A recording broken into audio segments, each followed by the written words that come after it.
as you've been reporting, the Prime Minister was taken into intensive care last night, and he was taken into intensive care at 7 o'clock last night after his condition worsened during the day. As we speak, the Prime Minister is in intensive care, being looked after by his medical team, receiving the very, very best care from the team at St Thomas's, and our hopes and prayers are with him and with his family. OK, we look forward to sort of an official update a little bit later on in the day, maybe. Can I ask you, because we understand up until yesterday he was still sort of receiving government papers and speaking to various members of government as well. We heard the Foreign Secretary say yesterday that he hadn't spoken to the Prime Minister since Saturday. Have you had any contact with the Prime Minister in the last sort of 48 hours or so? I've been talking to members of the Prime Minister's team, but not to the Prime Minister himself. As you'll be aware, the Prime Minister went into hospital on Sunday following medical advice, and the Prime Minister has a team around him who ensure that the work of government goes on.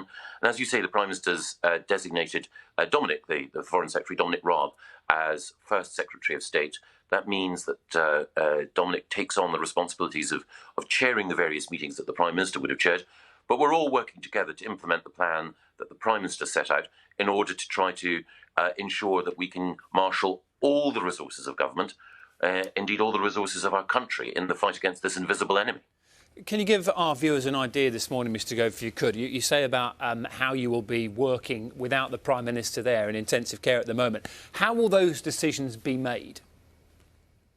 Well, we meet collectively every morning at around 9:15. Normally it's the Prime Minister who chairs, but yesterday and today it will be Dominic Raab who chairs a meeting in which ministers are brought together and officials, and also the government's Chief Medical Officer and Chief Scientific Advisor. We have an opportunity to review the data to see what the progress of the disease is telling us about how successful the measures that we've put in place have been.